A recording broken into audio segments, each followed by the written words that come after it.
আসসালামু আলাইকুম ওয়া রাহমাতুল্লাহি ওয়া বারাকাতুহু। বিসমিল্লাহির রহমানির রহিম। আলহামদুলিল্লাহি রাব্বিল আলামিন ওয়াস সালাতু ওয়াস সালামু আলা সাইয়্যিদিল মুরসালিন নবিয়িনা মুহাম্মদ ওয়া আলা আলিহি ওয়া সাহবিহি আজমাইন। আম্মা বাদ।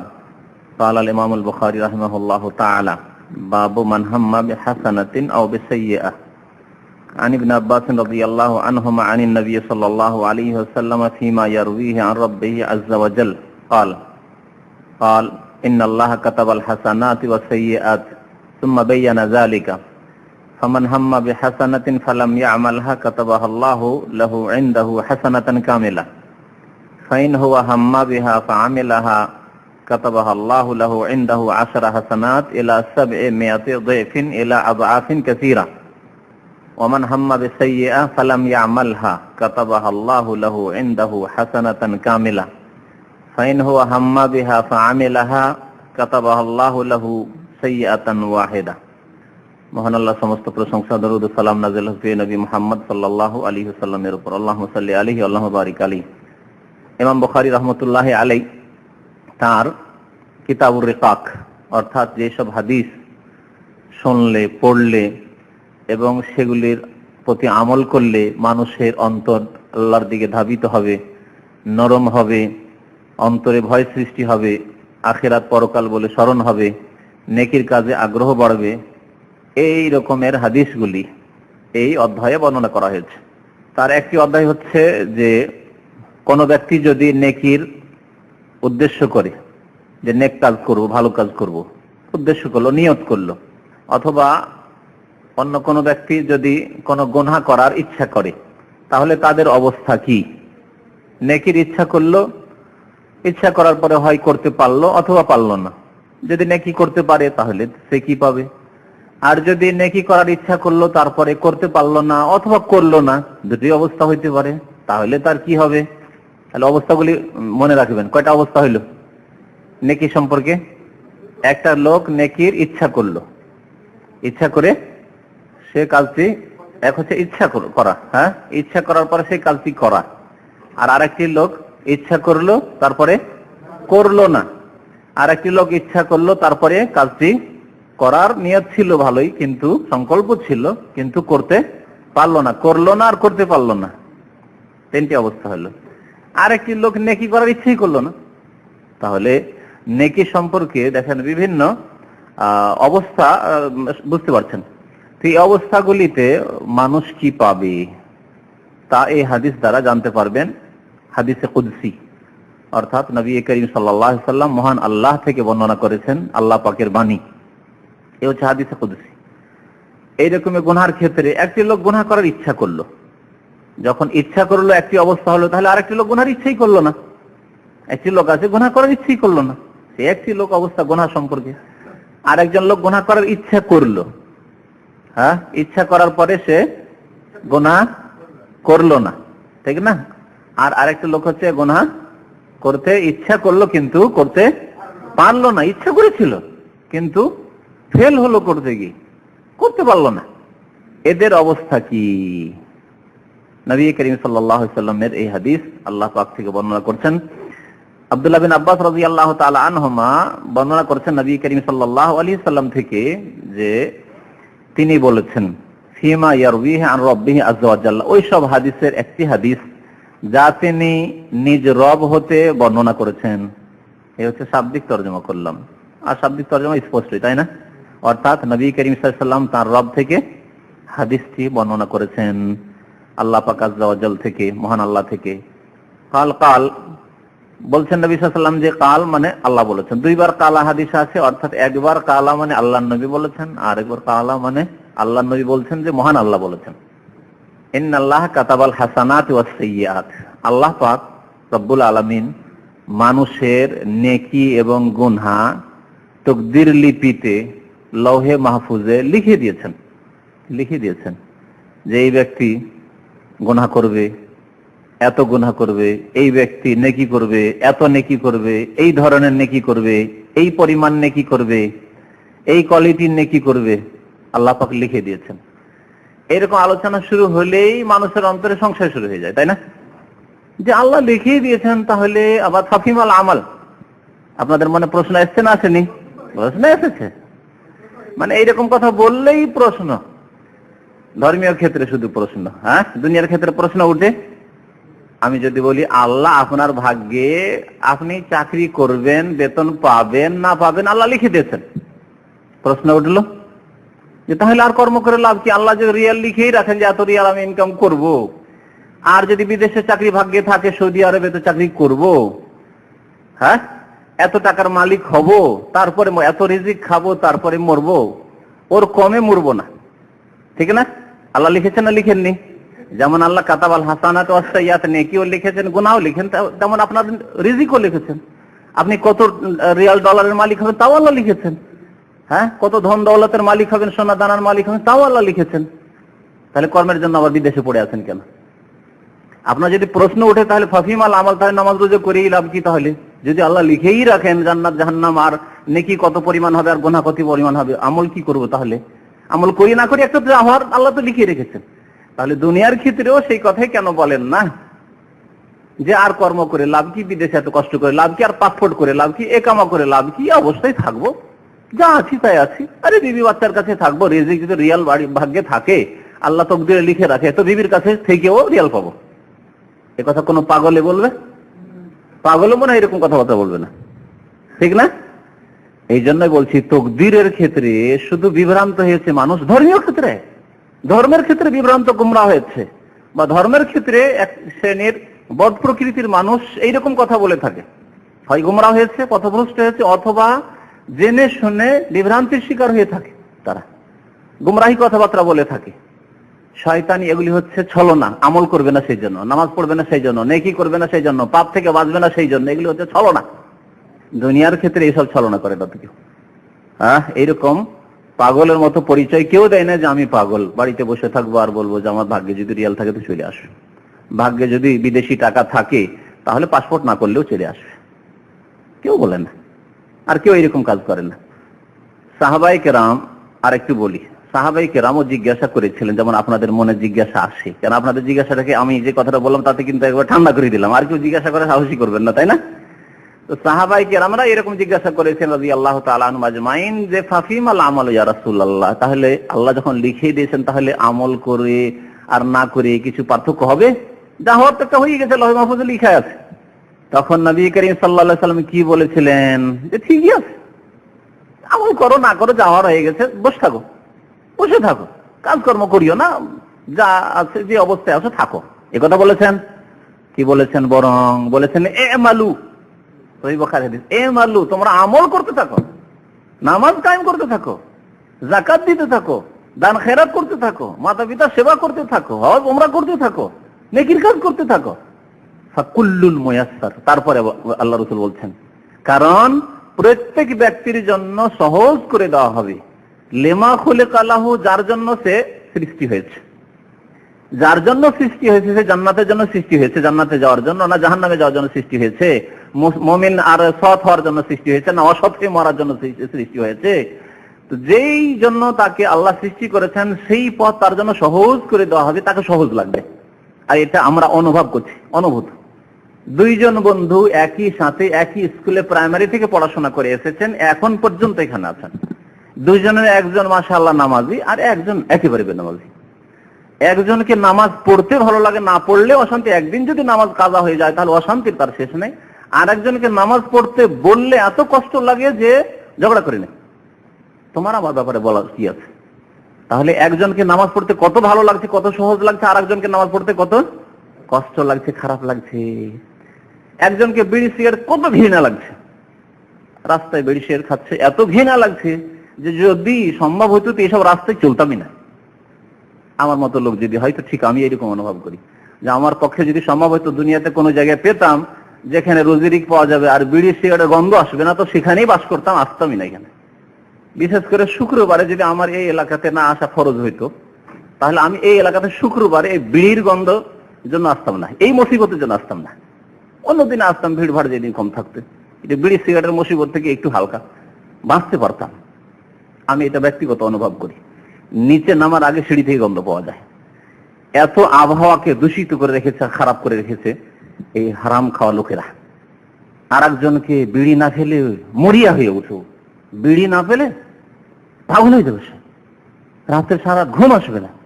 স্ত্রীর যদি অলংকার, পয়সা নেই, স্ত্রীর অলংকার বিক্রি করে দিতে হয়, তো বিক্রি করে দেবে, আরো কিছু করে দেবে, এর চেয়ে বেশি নাজায়েজ কাজ করে ফেলবে আরো বিড়ির জন্য। বিড়ির নেশা উঠেছে, পকেটে পয়সা নেই, বিড়িও নেই তার কাছে, কোনো একজন লোক বিড়ি দিতে চাইছে, তোমার বউর সাথে আমাকে নির্জনে গল্প করতে দিতে হবে, তাও দিয়ে দিবে।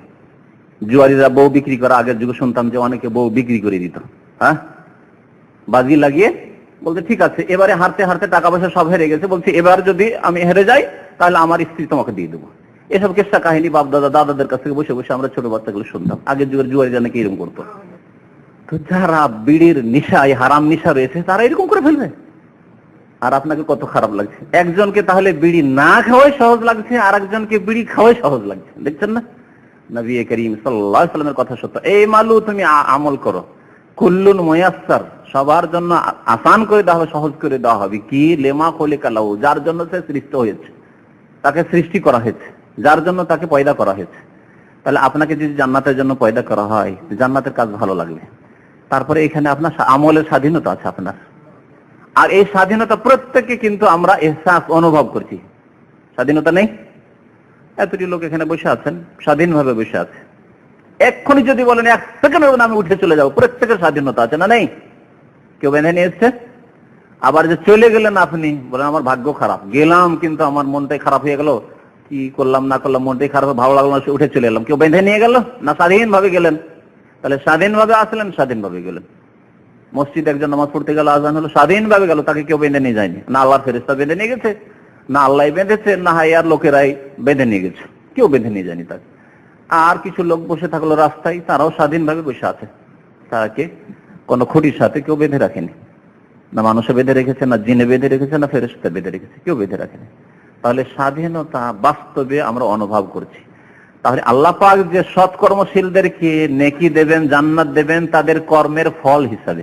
এই যে কর্ম স্বাধীনভাবে আপনি ভালো কর্ম করলেন, আর পাপীদেরকে, গুনাহগারদেরকে, ফরজ ওয়াজিব তরককারী, হারাম খায় যারা, অন্যায় কাজ করে, নাজায়েজ কাজ করে, তাদেরকে আল্লাহ শাস্তি দেবেন তাদের স্বাধীনতাকে খারাপ কাজে লাগানোর জন্য।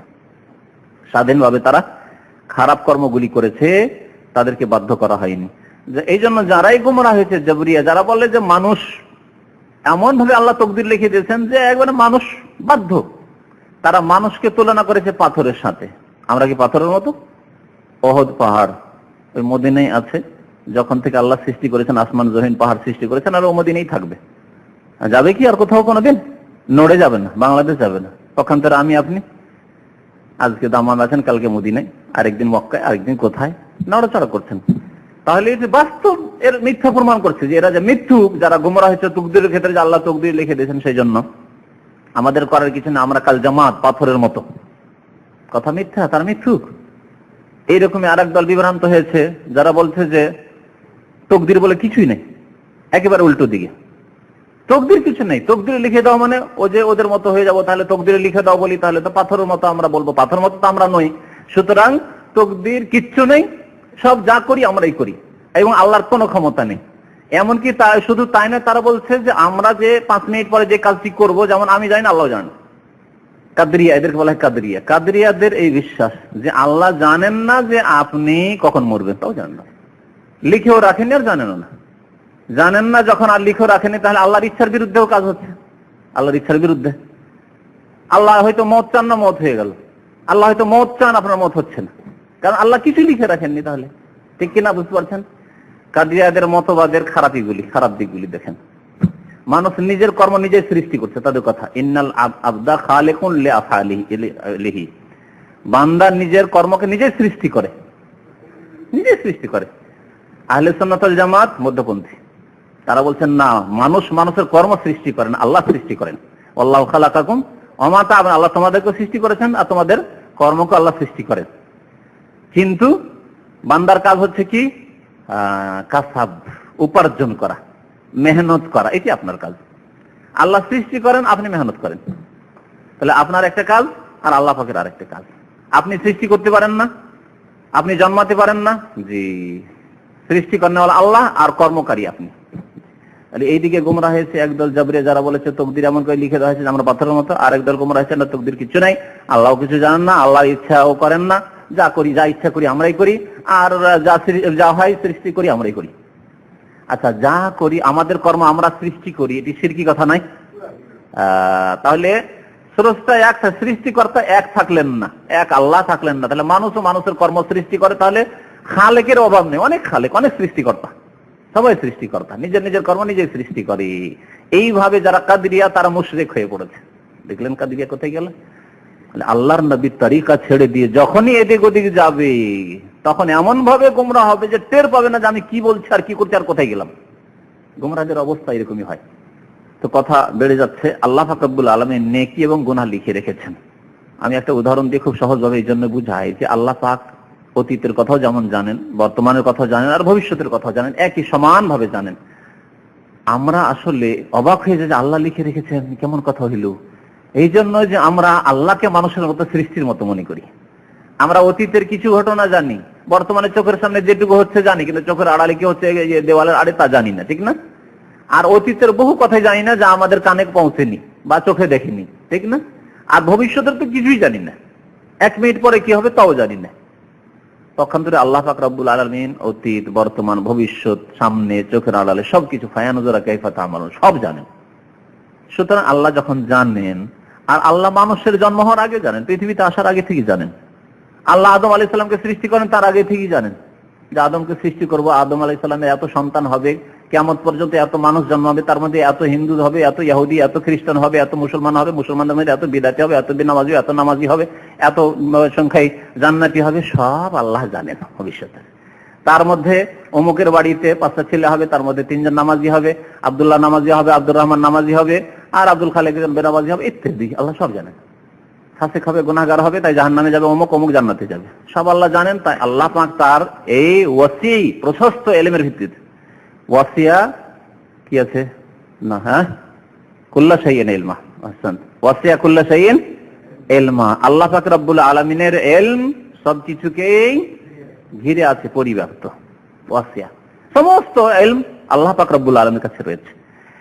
তো আল্লাহ পাক তার এই ইলম দ্বারা সবকিছু আল্লাহ জানেন, নেকি এবং গুনাহ লিখে রেখেছেন।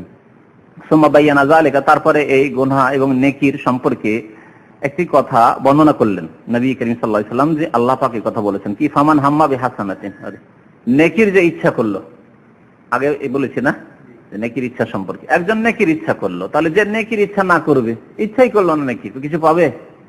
প্রশ্নে ওঠে না। একজন নেকির ইচ্ছাই করেনি তাহলে কিছুই পাবে না। নামাজের উদাহরণ দিই, এশার নামাজের সময় হলো, অক্ত এলো, একজন লোক এশার নামাজ পড়ার ইচ্ছাই করলো না, নেকি পাবে? নেকি পাবে না। গুনাহ পাবে? হ্যাঁ, ফরজ ছাড়লো সেজন্য গুনাহ পাবে। আরেকজন লোক নেকির ইচ্ছা করলো, ফামান হাম্মা বিহাসানাতিন, ফরজ হোক আর নফল হোক, নেকির ইচ্ছা করলো, ফালাম ইয়ামালহা, সেই আমল করলো না, সে আমল করলো না। নেকির ইচ্ছা করলো তারপরে করলো না। এই লাম ইয়ামালহার দুইটি অর্থ, একটা হচ্ছে করলো না, আর এটা হচ্ছে করতে পারলো না। দুটি অর্থ হয়, আরবিতে দুটি অর্থ হয়। আর দুই অবস্থাতে দুই রকম কিন্তু উত্তর হবে, একরকম উত্তর হবে না, একরকম ফল হবে না, রেজাল্ট একরকম নয়। একজন লোক নেকির ইচ্ছা করলো আর তারপরে নেকি করলো না, ফালাম ইয়ামালহা। নবী সাল্লাল্লাহু আলাইহি ওয়াসাল্লাম যে হাদিসে বলেছেন সেখানে কিন্তু নফল সম্পর্কে বলেছেন, কারণ ফরজ সম্পর্কে কথা হতেই পারে না যে নেকির ইচ্ছা করলো অথচ করতে পারলো না। ফরজের ক্ষেত্রে করতে পারলো না, চলবে? কিছু কিছু ক্ষেত্রে চলতে পারে, কিছু কিছু ক্ষেত্রে চলবে। যেটা একেবারে করতে পারলো না, যেমন আপনাকে উদাহরণ দিয়ে বুঝায়, করতে পারলো না ব্যাপারটি বুঝায়। নামাজ পড়া ফরজ, ঠিক না? নামাজ জামাতে পড়া অধিকাংশ আলেমদের নিকটে ফরজ, সেটাও ফরজ ওয়াজিব একই জিনিস। তবে কিছু আলেমদের নিকটে সুন্নাত, সেটা আলাদা কথা। কিন্তু সহি হচ্ছে যে নবী করিম সাল্লাল্লাহু আলাইহি ওয়াসাল্লামের হাদিস দ্বারা বোঝা যায়, এবং কোরআনে কারীম আল্লাহ বলেছেন ওয়ারকাউ মা'আর রাকিন, রুকুকারীদের সাথে, নামাজীদের সাথে নামাজ পড়ো। এবং নবী করিম সাল্লাল্লাহু আলাইহি ওয়াসাল্লাম যারা মসজিদে নামাজ পড়তে যায় না, মুনাফিক, তাদের বাড়ি ঘর জ্বালিয়ে দেওয়ার ইচ্ছা করেছেন। বহু এরকম দলিল রয়েছে। এক অন্ধ নেকিতে আশা করেছিলেন যে জামাতের নেকি পাবো, আল্লাহ নবী বলেন আযান শুনতে পাচ্ছ তো মসজিদে আসো। এসব হাদিস জানা আছে অনেকেরই, আপনাদের জানা আছে। তাহলে জামাত সহকারে নামাজ পড়া ফরজ। একটা লোক ইচ্ছা করলে যে জামাতে গিয়ে এশার নামাজ পড়বো, কিন্তু জামাতে যেতে সক্ষম হলো না, সিঁড়িতে নামছিল আর নামতে গিয়ে পাটা পিছলে গেল আর পায়ে চরম ব্যথা পেয়ে গেল, অথবা পাটা ভেঙে গেল, আল্লাহ না করে এরকম। এই লোকটি জামাতে যেতে পারবে? এই ওজর আল্লাহর কাছে গ্রহণযোগ্য। তাহলে জামাতের নেকি পাবে না পাবে না? জামাতের নেকি পাবে। কিন্তু ফরজ নামাজ ওই ক্ষেত্রে দেখতে হবে, ওখানেও যদি এমন পরিস্থিতি হয়ে যায় যে নামাজ আর পড়তে পারলো না, যদি পারে পা ভেঙে গেল, নামাজ পড়তে হবে না হবে না? নামাজ পড়তে হবে। দাঁড়িয়ে পড়তে পারবে না, পা ভেঙে গেছে, পাঁচ চরম ব্যথা পেয়েছে, বসে পড়বে। বসেও পড়তে পারে না, তাহলে লম্বা হয়ে শুয়ে, এত ব্যথা পেয়েছে যে বসেও পড়তে পারছে না, পা মরাতে পারছে না, তো কি করবে? শুয়ে শুয়ে পড়বে। হুঁশ আছে, শুয়ে শুয়ে পড়তে হবে।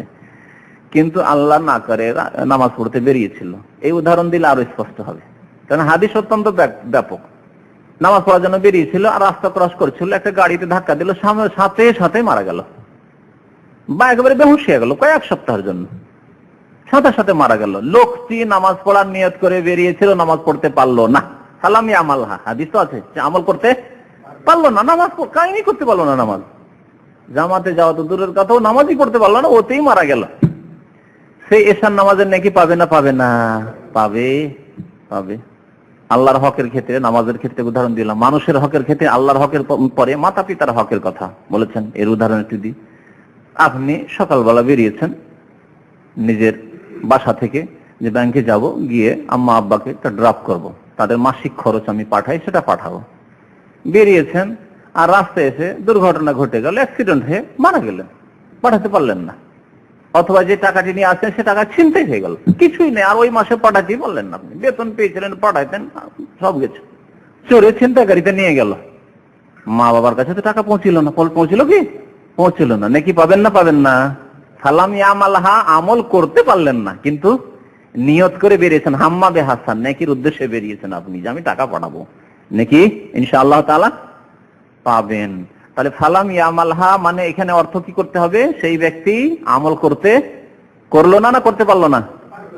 করতে পারলো না। তাহলে আমল করতে নাও পারলে কাতাবাহাল্লাহু লাহু ইনদাহু হাসানাতান কামিলা। এই যে উদাহরণগুলি দিলাম, এগুলি ফরজের ক্ষেত্রে প্রায় দিলাম। নফলের ক্ষেত্রে ধরেন নিয়ত করে শুয়েছেন যে রাত্রে আজকে তাহাজ্জুদ পড়বো আমি, তাহাজ্জুদের বড় ফজিলত আছে, এবং তাহাজ্জুদের সময় শেষ রাতে আল্লাহর কাছে দোয়া কবুল হয়, এই সময় আমি একটা সুযোগ গ্রহণ করবো আল্লাহ পাকের সাথে নির্জনতায়। নিয়ত করে বেতনটা রাখলেন, আর বড় ভালো নিয়ত ছিল, আর ঘড়িও লাগালেন, যা চেষ্টা করতে হয় করলেন, কিন্তু ঘুম ভাঙলো না, ফজর আল্লাহু আকবার আজান হয়েছে, জাগলেন, তারপরে তাহাজ্জুদ পড়লেন না, না পড়তে পারলেন না? পারলেন না। তাহাজ্জুদের নাকি পাবেন না পাবেন না? পাবেন। নফলের ক্ষেত্রে উদাহরণ হয়ে গেল, নফল রোজা রাখার ইচ্ছা করেছিলেন, কালকে রোজা রাখবেন, যদিও শনিবারে খাস করে রোজা রাখা চলবে না, শনিবারের সাথে এদিক সেদিক আগে পরে রোজা রাখতে হবে, সোমবারে রোজা রাখবেন, সাহারি খেতে পারলেন না, আর কাজ মেহনতের কাজ তো করার ইচ্ছা ছিল, কিন্তু রোজা রাখতে পারলেন না, সাহারি না খেয়ে আর পানি না খেয়ে রোজা রাখা আপনার মুশকিল, ভারী কাজ, রোদের কাজ বা দিন বড়, তাহলে আল্লাহ আপনাকে নেকি দেবেন, মাহরুম করবেন না একেবারে। বলছেন কি আল্লাহ পাক, কাতাবাহাল্লাহু লাহু, তিনি আল্লাহ পাক তার কাছে লিখে রাখবেন, ইনদাহু তার নিকটে, হাসানাতান কি কামিলা, একটি পুরা নেকি লিখে রাখবেন। একটি নেকি, সেই একটি নেকি কি ঘাটতি নয়, হাসানা পুরা নেকি, আপনার সেই আমলের যে নিয়ত করেছেন তার জন্য আল্লাহ নেকি লিখে রাখবেন, কামিলা পুরা নেকি। একটি মানে এক গুণ, একটি মানে শুধু একটি নেকি না, কারণ একটি নেকি যদি বলি তাহলে আজকালকার মানুষ তো পয়সার ক্ষেত্রে আজকাল 2, 4, 10 রিয়াল, 25, 50, 100 রিয়ালকে টাকাই মনে করেন না। তাহলে এক নেকি যদি বলা হয়, এক নেকি না, এখানে বলা হচ্ছে যতটা নেকি আছে এক গুণ নেকি, এক গুণ নেকি। আপনি নিয়ত করেছিলেন তাহাজ্জুদে যে এক গুণ নেকি হয়, সেই এক গুণ নেকি পাবেন, পূর্ণ নেকি। আর দান খেরাতের ইচ্ছা করেছিলেন, দান খেরাত করতে পারলেন না, আপনি করতে পারলেন না, হইল না সুযোগ সুবিধা, যেমন বললাম যে চিন্তা হয়ে গেল বা কিছু হয়ে গেল, তাহলে এক গুণ নেকি বা হাসানাতান কামালে এক গুণ নেকি। ফাইন হুয়া হাম্মা বিহা, তাহলে এখানে আরো বলেনি যে করতে পারলেন না সে নেকি পাবেন না, যদি করতে পেরেও না করেন, নেকির ইচ্ছা করলেন কিন্তু করলেন না, একবার ইচ্ছা হয়েছিল তাহাজ্জুদ পড়বো, তারপরে জাগলেন না, ভোর 3টার সময় জাগলেন না, ভোর রাত্রে ইচ্ছা করে পড়লেন না, আগে নিয়ত করেছিলাম কিন্তু থাক পড়বো না, নেকি পাবেন নাকি? আপনি এখানে করতে পারলেন না, নয় করলেন না। ওই রকমই দান করার ইচ্ছা করেছিলেন, আবার কৃপণতা ধরে নিল, দান করব, একবার ইচ্ছা হয়েছিল। অনেকে এরকম জলসা ওয়াজ মাহফিল আমাদের দেশে এরকমই দান বেশি, আর এরকম দানকারী বেশি। যখন ওয়াজ শুনলো, সুরের ওয়াজ শুনলো, আর ওই যে কালেকশনকারী যে কালেকশন করে বক্তা, শুনেছেন কালেকশন না? 1 টাকা দানে দিল অমুক আর অমুক, আর আল্লাহ তুমি তাকে দিও জান্নাতের হুর। হ্যাঁ, এই যে চলে নারায়ে তাকবীর আল্লাহু আকবার, এতে সবাই দান করেছে আমিও দান করি, লিখিয়ে দিল আমি 1000 টাকা দেব, নগদ না বাকি। আর বাকি মানে ফাঁকি, ফাঁকি দিয়ে দেয়, বেশিরভাগ ফাঁকি দেয়। মাদ্রাসায় কিছুদিন চাকরি করেছি তো, মাদ্রাসার কালেকশন হতে 100 মন 200 মন 250 মন ধান উঠতো। আর তারপরে খোঁজ নিতাম যে আমাদের আদায়কারী যারা থাকতো এলাকা এলাকা গ্রামে গ্রামে, যখন ধানের সিজনে আদায় করতে যেত, 4 আনা পরিমাণ উঠে আসতো না। 200 মন ধানের জায়গায় 50 মন ধান উঠে আসতো। গেল কোথায় ধান? যে দিতে চেয়েছে 10 মন সে দিত 2 মন 3 মন না হয় 5 মন, আর অনেকে দিতই না। তখন একটু উৎসাহিত হয়েছিল, বা দেখা দেখি সবাই দিচ্ছে, লজ্জাও লাগছে, আর সবাই দিবে আমি দেবো না, অমুক চৌধুরী দিচ্ছে আমি এক চৌধুরী দেবো না, হ্যাঁ অমুক সেট দিচ্ছে আমি দেবো না, দিয়ে দিলেন না, লিখিয়ে দিল। আর একটু দুয়া টোয়া নারায়ে তাকবীর নিয়ে নিল, সবাই জানলো যে অমুক দান করেছে এত বস্তা সিমেন্ট আর এত মন ধান ইত্যাদি। পরে বকিলি ধরে নিল, করলো না। ফালাম ইয়ামাল, এই ব্যক্তি করতে পারলো না, করলো না, করলো না, নেকি পাবে? নাকি নাকি পাবে না? তাহলে ফালাম ইয়ামালহা, নেকির ক্ষেত্রে সেই ব্যক্তি আমল করতে পারলো না, তাহলে আল্লাহ তাকে একটি পূর্ণ নেকি দেবেন। ফাইন হুয়া হাম্মা বিহা, আর একজন ব্যক্তি ইচ্ছা করলো নেকির, আর ইচ্ছা করার পরে তা করলো, ছেড়ে দিল না।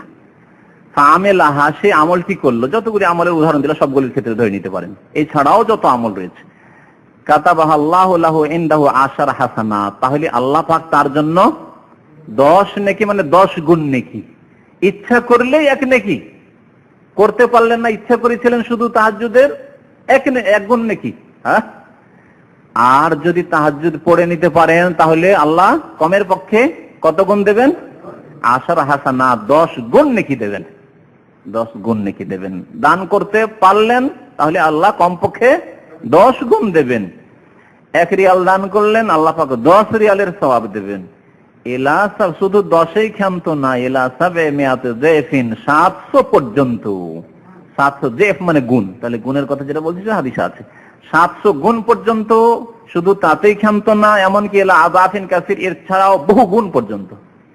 অধিকাংশ মানুষ যদি খুলুসিয়াত থাকে তাহলে 700 পর্যন্ত পৌঁছবে, কিন্তু ব্যতিক্রম আর অধিক ইখলাস এবং আন্তরিকতার জন্য, এবং অভাব থাকা সত্ত্বেও দান করা, বা অসুস্থতা, দুর্বলতা, ক্লান্তি থাকা সত্ত্বেও জামাতে গিয়ে নামাজ পড়া, ওয়াক্তে নামাজ পড়া, এগুলি তখন আরো নেকি বেড়ে যাবে, বাড়বে না? একটা লোক সুস্থ আছে জামাতে নামাজ পড়ছে, আরেকজন লোক অসুস্থ জামাতে গিয়ে নামাজ পড়ছে, নেকি পার্থক্য হবে না? একজন লোক আরামে মসজিদে গিয়ে, আরামে মসজিদ, রাস্তা আরামের, পাকা রাস্তা, কাদা নেই, পানি নেই, অন্ধকার নেই, বিদ্যুৎ রয়েছে, গিয়ে নামাজ পড়ছে, এসি লাগানো রয়েছে, নামাজ পড়ছে। আরেকজন লোক প্রত্যেক ওয়াক্তে নামাজ, আমাদের দেশের মসজিদগুলিতে প্রত্যেক ওয়াক্তে নামাজ পড়তে যায়, প্রত্যেক ওয়াক্তে জামা কাপড় সব ঘামে ভিজে যায়, রাতের অন্ধকার কিছুই দেখায় না, সাপ বিচ্ছুর দেশ, নামাজ পড়ে। তো নেকির পার্থক্য হবে না? জামাতে তো দুইজনই নামাজ পড়লো। এই জন্য ইখলাসের ভিত্তিতে নেকির পার্থক্য, কমপক্ষে আল্লাহ 10 নেকি দেবেন। একটা লোক হয়তো জামাতে নামাজ অনেক সময় অবহেলা করে দেয়, পড়তো না, কিন্তু তার বাবা শক্ত, আব্বা আছে, জামাতে যেতে হবে, বড় ভাই আছে, ছোট ভাই ভয় করে বড় ভাইকে, জামাতে যেতে হবে। হ্যাঁ, এইরকম, বা হয়তো আরো বিভিন্ন দিকের দুর্বলতা থাকতে পারে, কিন্তু গেল নামাজ পড়তে। বেনামাজি নয় একেবারে, কারণ বেনামাজি হইলে, যখনই বেনামাজি হয় তখনই তো ইমান শেষ। তো কমপক্ষে 10 নেকি পাবে, নেকি করলে। বখিলির সাথে দান করলেন, কিন্তু চিন্তা করছেন এত টাকা দান করে দিলাম, এই টাকাটা থাকলে কাজে আসতো, নেকি দেবে না? নেকি আল্লাহ দেবেন, কিন্তু এই যে বখিলি, তার জন্য আল্লাহ 10 গুণ দেবেন। 10টা রিয়াল দান করলেন, চিন্তা করলেন 10 রিয়াল দিয়ে দিলাম, বেতন মাত্র 300, 10 রিয়াল দিলাম, তো গেল 10 রিয়াল, মানে আমার হিসাব সাথে সাথে বাংলাদেশি টাকার হিসাব করে ফেললেন। 10 রিয়াল মানে কত? 180। ও 180 টাকা দিয়ে দিলাম, 180 টাকা থেকে কিছু করা হইতো? হ্যাঁ, তো এইরকম লোককে আল্লাহ 10 নেকি দেবেন, 10 গুণ দেবেন। আর যে ব্যক্তির ইখলাস আছে, টাকা পয়সা এই সব কদিনের, সব শেষ হয়ে যাবে, আমি যেটা দান করবো সেটা আল্লাহর কাছে গিয়ে পাবো। এই টাকা পয়সা ছেলে মেয়েদের জন্য থেকে যাবে, ছেলে মেয়ের জীবনে হয়তো আমাদের জন্য দোয়া করবি কি করবে না, আমাদের জন্য দান খায়রাত করবি কি করবে না, ওদের আশা করে লাভ না, নিজেই কিছু করে যাবো। ইখলাস যত বেশি, যার ইখলাস তত বেশি নেকি পাবে। এলা আবাফিন কাসীরা। এই হয়ে গেল নেকি সম্পর্কে। গুনাহ সম্পর্কে অমান হাম্মা বিসাইয়্যাহ, আর এক ব্যক্তি গুনার ইচ্ছা করলো, তাহলে যে ব্যক্তি গুনার ইচ্ছা করলো না, তার প্রশ্ন নেই গুনাহ হবে না, গুনার ইচ্ছাই করে না, এমন অনেক লোক আছে যে গুনার ইচ্ছে হয় না, হারাম খাওয়ার ইচ্ছে হয় না, হারাম কাজ করার ইচ্ছে হয় না, নাজায়েজ দৃষ্টি এদিক ওদিক দেওয়ার ইচ্ছে হয় না, অজান্তে অনিচ্ছাকৃত পড়ে যেতে পারে হয়তো সামনে হঠাৎ করে। নবী সাল্লাল্লাহু আলাইহি ওয়াসাল্লাম এর জন্য বলেছেন যে তোমার জন্য প্রথমবার জায়েজ, কিন্তু সাথে সাথে তুমি দৃষ্টি নত করো। কিন্তু অনেকে আছে যে গুনার মাঝে মাঝে ইচ্ছা হয়, গুনার শয়তানি ইচ্ছা হয়। একটা লোক গুনার ইচ্ছা করলো, ইচ্ছা করার পরে ফালাম ইয়ামালহা, সেই ব্যক্তি আমল কি করলো না। এখানে করলো না বলতে হবে, ফালাম ইয়ামালহা, না করতে পারলো না, করলো না। দুইটি অবস্থা, একটা হচ্ছে করতে পারলো না, গুনাহ করতে চাইলো আর করতে পারলো না, আরেকটা হচ্ছে গুনাহ করতে চাইলো আর করলো না। দুইটি অবস্থা, দুই অবস্থাতে রেজাল্ট একই রকম হবে না দুই রকম? দুই রকম। একজন লোক একটা মহিলার সাথে নির্জনে একটু গল্প করতে চাইলো, আর যেই গল্প করার জন্য গিয়েছে হঠাৎ করে মেয়ের বাবা চলে এসছে, মেয়ের ভাই চলে এসছে, সব গুড় মাটি হয়ে গেল, ঠিক না? গুড় আর গুড় থাকলো না, মাটি হয়ে গেল, তাই না? তো এই তো গুনাহ করলো না, মানে করতে পারলো না, তো নেকি হবে? নেকি হবে? বরং গুনাহ হবে। গুনাহ হবে না? গুনাহ হবে। যদিও পাপ করার সমান গুনাহ না হোক, কিন্তু গুনাহ হবে, গুনাহ হবে। কারণ সে গুনাহ করতে চেয়েছিল, করতে পারলো না, সে বাধা, অন্য কোনো বাধা সৃষ্টি হয়ে গেল, নিজের থেকে বিরত থাকলো না, না পুরোপুরি পরিপূর্ণ গুনাহ হবে না। ওই রকমই নেকির ক্ষেত্রে, যেমন নেকি ইচ্ছা করলে আল্লাহ এক গুণ লিখেন, আর করে নিলে 10 গুণ, তেমনি গুনার ইচ্ছা করলো আর করতে পারলো না, হয়তো আল্লাহ 1 গুণই লিখবেন, করেন এখনো গুনাহ করেন, কিন্তু গুনাহ করে নিলে তখন পুরো আল্লাহ লিখবেন ভালো করে। তো তবে গুণ দিয়ে আল্লাহ লিখবেন না, গুনার কম বেশি অবশ্যই হবে। স্থানের ক্ষেত্রে, সময়ের ক্ষেত্রে গুনার কম বেশি অবশ্যই হবে। এইরকমই ব্যক্তির ক্ষেত্রে গুনার কম বেশি হবে, ব্যক্তির ক্ষেত্রে গুনার কম বেশি। একজন জাহেল মূর্খের গুনাহ আর একজন জ্ঞানীর গুনাহ সমান নাই। জি, একজন যুবকের গুনাহ আর একজন বৃদ্ধের গুনাহ সমান না। একজন অবিবাহিতর গুনাহ আর একজন বিবাহিতর গুনাহ সমান কি? চোখের গুনাহ, জেনার গুনাহ ইত্যাদি সমান নয়। যদিও জেনা যদি হয় তো কাবিরা, দুইজনের ক্ষেত্রেই কাবিরা, কিন্তু দুই গুনাহতে পার্থক্য আছে। এই জন্য দুনিয়ার সাজাতে আল্লাহ পার্থক্য রেখেছেন। একজন অবিবাহিত যদি হয় তাহলে তার জন্য 100 কোড়া রেখেছেন, 1 বছরের জন্য তাকে জেলে রাখো, বা দেশ থেকে বিতাড়িত করে যদি পানিশমেন্ট দেওয়া হয় তো বিতাড়িত করো। কিন্তু বিবাহিত যদি জেনায় লিপ্ত হয় তাহলে তার শাস্তি রজম, পাথর মেরে সংসার করে দাও, শেষ করে দাও।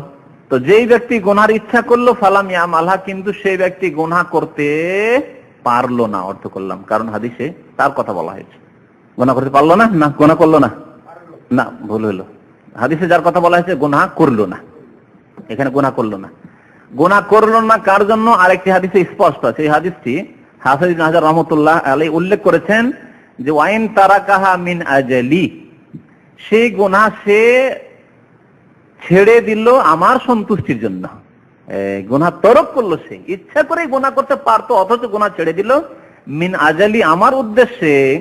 সুতরাং ফাকতুবুহা লাহু হাসানা, তার জন্য 1 নেকি লিখে দাও। হাদিসটি আবু হুরায়রা রাদিয়াল্লাহু তাআলা আনহু বর্ণনা করেছেন, কিতাবুত তাওহীদে রয়েছে, এই কিতাবের বুখারী শরীফে কিতাবুত তাওহীদ রয়েছে।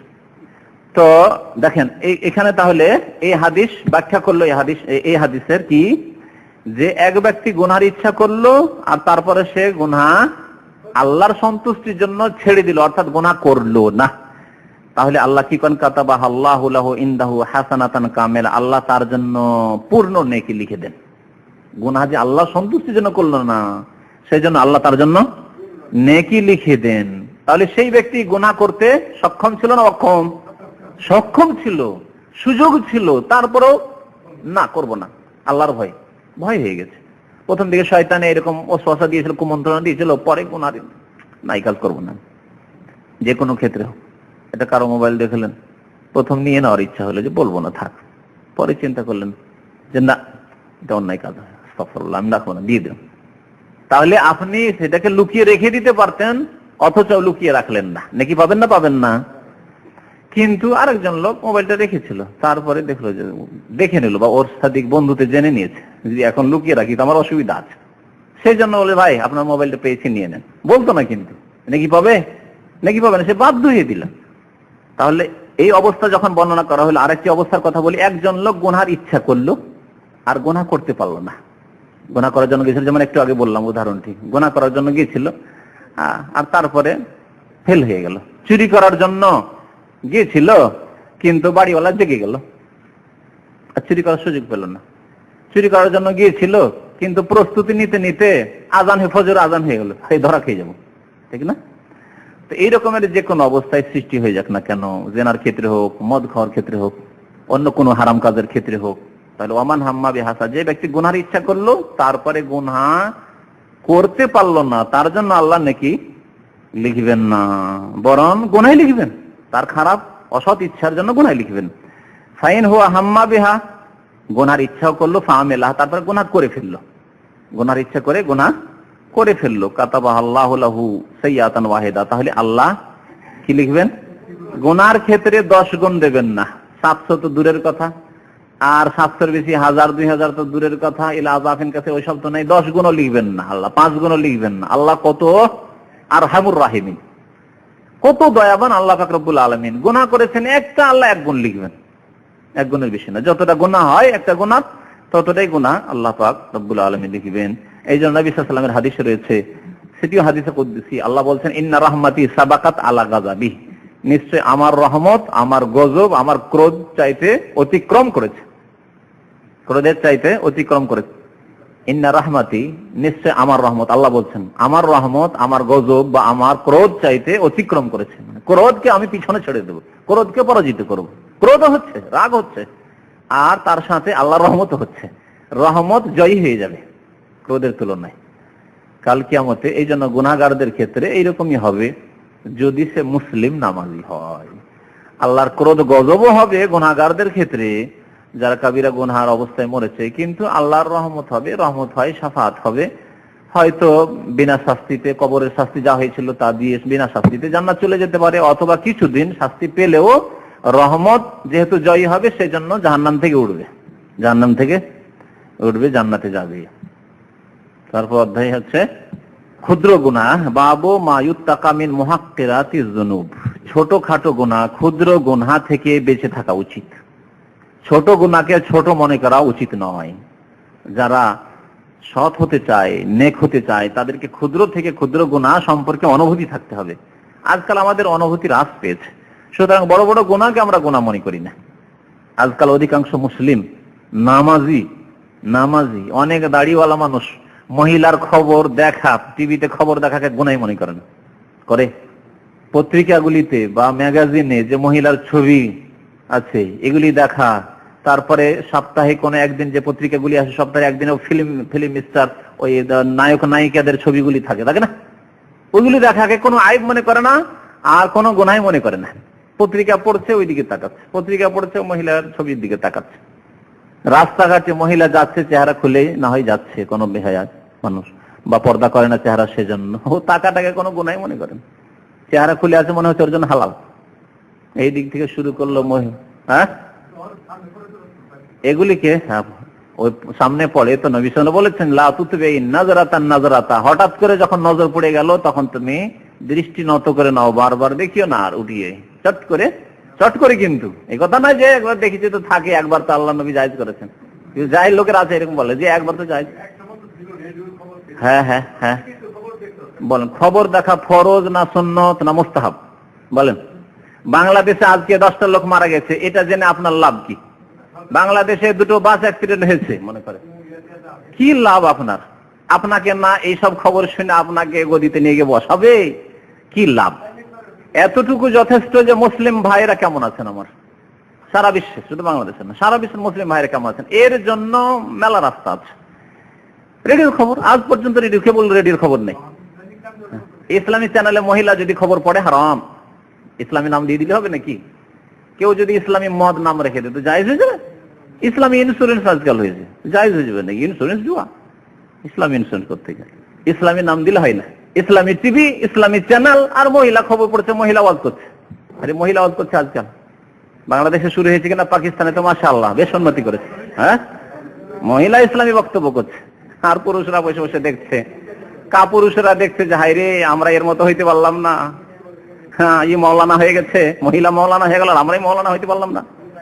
এই এক ফিতনা, কিয়ামতের আগে এক ফিতনা, মহিলাদের ফিতনা, যে ইসলামিক স্টেজে এসে মহিলারা বক্তব্য করবে।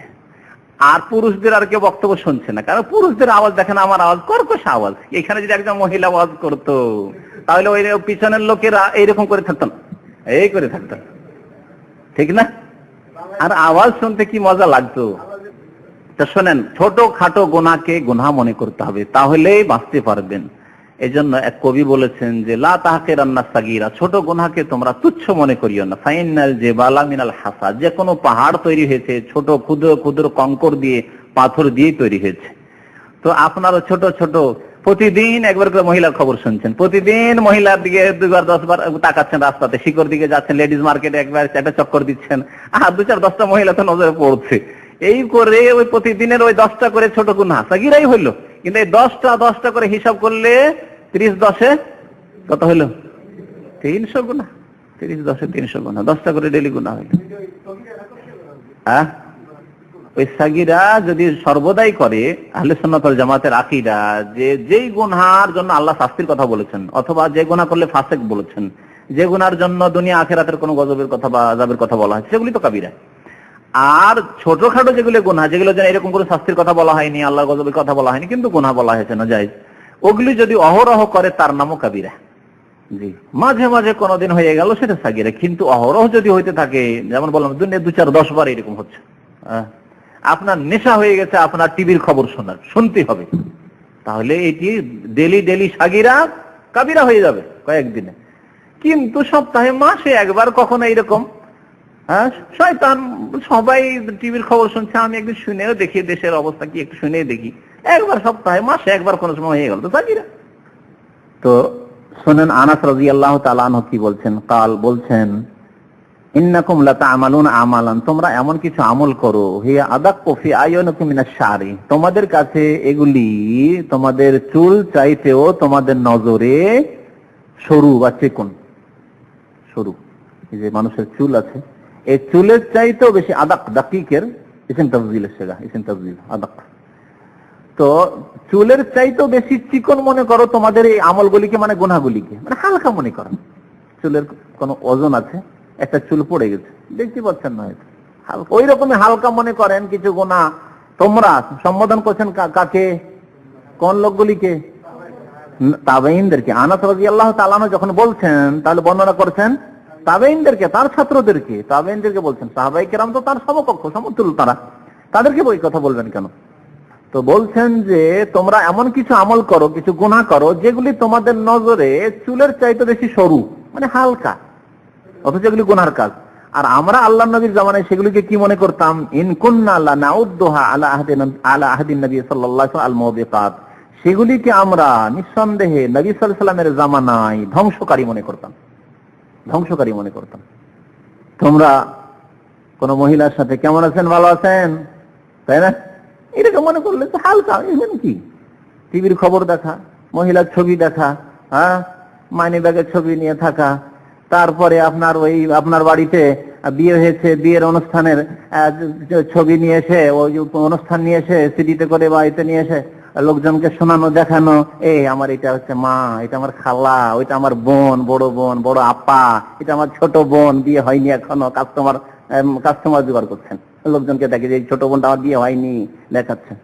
এগুলোকে হালকা মনে করছেন, এমন কোনো ব্যাপারই না। হ্যাঁ, আজকাল দাড়ি মুন্ডাটা কোনো ভারী গুনাহ মনে করা হচ্ছে নাকি? কোনো গুনাহ না। আরে আজকাল মুসলমানদের কাছে কোনো গুনাহ না। যদি কোনো মিশরীকে বলে দেন এই মুশকিল না, কুল্লু না মুসলিমের মা মুসলিম, হাজা হাইনি মা মুশকিল না, ঠিক হাজা মা বিষয়, এমন কিছুই না, নো ফ্যাক্টর, কোনো কিছু না। বরং তাদের এক গোমরা মুফতি ফতোয়া দিল যে এটা আরবদের ট্রেডিশন, এটা কোনো ধর্মীয় কাজ না। আস্তাগফিরুল্লাহ ওয়া আতুবু ইলাইহি। আজকে থেকে 50 বছর, 60 বছর, 70 বছর আগে আজহার, আল আজহার আমাদের দেশে তো খুব এর নামধাম আছে, দেওবন্দের মতো। দেওবন্দে যেমন দেওবন্দের নামধাম আছে কিন্তু শিরক বিদআতে ভরা, তেমন আজহারের নামধাম আছে কিন্তু বেদিনীতে ভরা। আজহারের এক মুফতি ফতোয়া দিল যে এটা হচ্ছে আরবদের ট্রেডিশন, দাঁড়িয়ে রাখা ধর্মকর্ম নয়, ট্রেডিশন। তো জাতি গুমরা হবে না? যেই জাতির আজহার থেকে ফতোয়া হবে সেই জাতি কত গুমরা হবে চিন্তা করেন তাহলে। আর এই সৌদি আরবে দেখেন আলেমরা এখনো, যদিও ফাঁসেরা দাঁড়িয়ে রাখে না, কিন্তু সৌদি আরবের ওলামাদের ফতোয়া যে দাঁড়িয়ে রাখা ওয়াজিব। ওয়াজিব কথা শুনলে মানুষের একটা অন্তরে ভীতি জন্মাবে। সিগারেট ধূমপানের ব্যাপারে ধূমপানের ফতোয়া আরো ওলামা ইকরামরা বা কোরআন সুন্নাহর অনুসারী সালাফি ওলামারা ফতোয়া দেন একমত, কোনো দ্বিমত নেই যে হারাম, ধূমপান হারাম। তাই এদের মধ্যে দেখবেন আপনি ইন্ডিয়া বাংলাদেশেও দেখবেন কোরআন সুন্নাহর অনুসারী, তাদের মধ্যে আপনি ধূমপান কম পাবেন পক্ষান্তরে। আর আলেমদের মধ্যে তো পাবেন না। আহলে হাদিস কোন আলেমকে আজ পর্যন্ত আমি দেখিনি, শুনিনি যে কোন আহলে হাদিস আলেমে ধূমপান করে। কিন্তু দেওবন্দি, বেরেলভি, হানাফিদের মধ্যে ইন্ডিয়া বাংলাদেশের মাদ্রাসায় বসে সিগারেট খায়, দেখেছেন? অনেকে দেখেছেন। হ্যাঁ, আজম সাহেব জানেন না? আর জর্দা ছাড়া তো পান ও হুজুররা খায় না। আজম সাহেব মাদ্রাসা থেকেছেন, দেখেন মাথা জোকাচ্ছে, দেখেন পীরেরা, প্রায় পীর শুধু পান না, কে বললো পান, ধূমপান করে। গাঁজা পর্যন্ত, গাঁজাটা একটু বাদ দিলাম, ধূমপান করে। আমার এলাকায় এক পীর, তার নাম হচ্ছে ফখরুদ্দিন, ছোটকালকার কথা বলছি, তো তার এলাকার এক পীরের মুরিদ, সে বলছেন আমার পীর সাহেব যখন এলাকায় আসে তখন রাত্রে তাকে 3 প্যাকেট সিগারেট দিতে হয়। আজকে থেকে 25 বছর আগের কথা বলছি, সেই কালকার শোনা। কোন আহলে হাদিস আলেমের প্রশ্নই উঠে না, সাধারণ একটা মৌলবী প্রশ্নে উঠতে পারে না যে সিগারেট খাবে, বিড়ি খাবে। তাহলে যাদের কাছে ফতুয়া হারাম, তাদের একটা ভয় আছে যে হারাম খাবো, হারাম খেয়ে মরবো।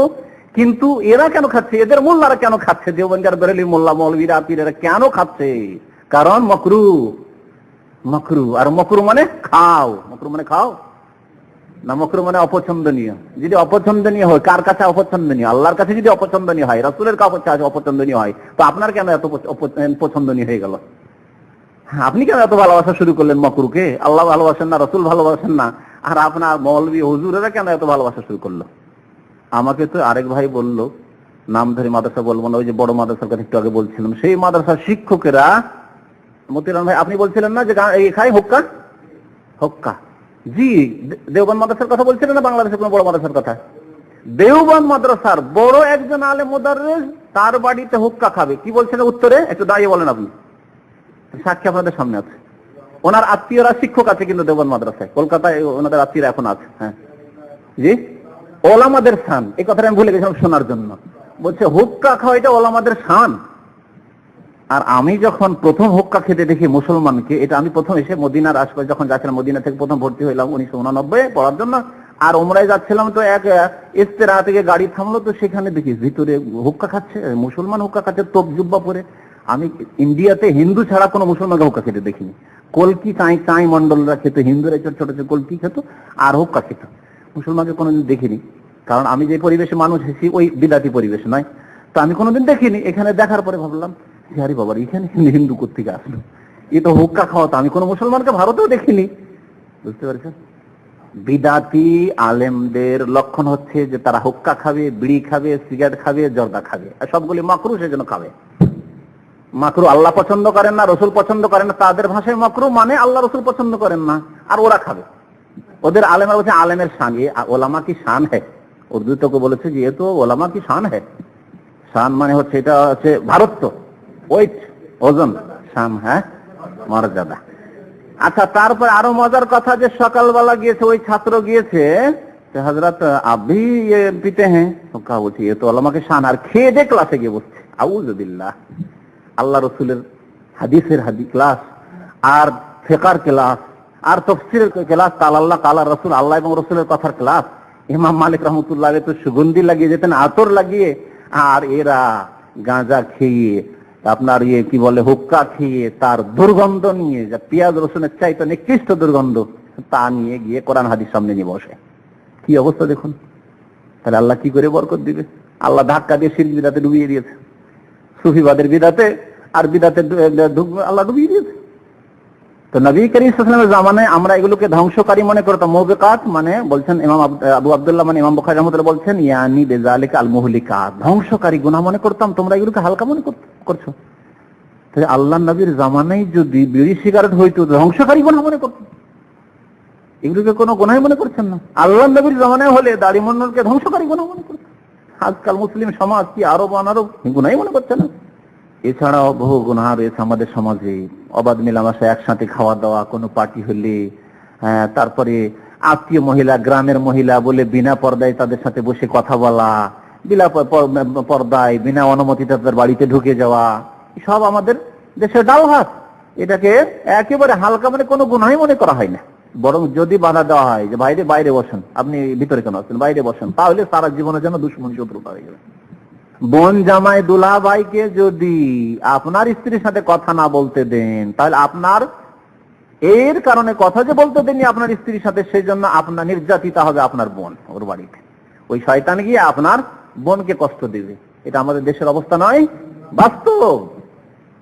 বহু বোন শাস্তি পেয়েছে ওই জালেম স্বামীর কাছে, এই জন্য যে তোমার বাবার বাড়ি গেলাম, তোমার ভাই কত বড় পর্দা করেনেওয়ালা হয়েছে যে ওর বিবির সাথে আমাকে কথা বলতে দিল না, ওর বিবি এসে আমাকে খেতে দিল না, সাক্ষাৎ করলো না। আরেকটি অধ্যায় হচ্ছে বাবুল আমাল বিল খাওয়াতিম। শেষ আমলই হচ্ছে মানুষের জীবনে গুরুত্বপূর্ণ। মানুষের আমল নির্ভর করে শেষ আমলের উপর, এবং এই ক্ষেত্রে মানুষকে ভয় রাখা উচিত অন্তরে, যে শেষ আমল, শেষ অবস্থা যেন আমার খারাপ না হয়। আগের দিকে খুব ভালো থাকলেন, হঠাৎ করে খারাপ হয়ে গেলেন, আল্লাহ না করে অবস্থায় মরে গেলেন, এরকম না হয়। যদি দেখা যায় যে আমার বয়স যখন 15 ছিল, তা আমার আব্বা কত সুন্দর নামাজ পড়াইতেন, 18-20 ছিল, আমার আব্বার সাথে নামাজ পড়াইতেন, দেশে আমি নামাজ পড়তাম, দেশে আমি এরকম ফিল্ম দেখতাম না, গুনাহ করতাম না, আর এখানে আসার পরে পয়সা হয়েছে, ডিশ কিনলাম, ডিশ লাগালাম, বা ডিশটা ফ্রি পেয়ে গেছি, আর ফিল্ম দেখা শুরু করেছি, ব্লু ফিল্ম দেখি, নামাজে যাই না, ফজর পড়ি না, আমি দেশেতে এক ওয়াক্ত ফজর ছাড়তাম না, তাহলে আপনার লক্ষণ খারাপ। কুল্লুন মুয়াসসারুন লিমা খুলিকা লাহু, প্রত্যেক ব্যক্তির জন্য সহজ করে দেওয়া হবে যার জন্য সৃষ্টি করা হয়েছে। আপনার শেষ আমল খারাপের দিকে যাচ্ছে, তাহলে মনে হচ্ছে যে আপনাকে সৃষ্টি করা হয়েছে জাহান্নামের জন্য, আপনি ওই দিকে যাচ্ছেন, সাবধান।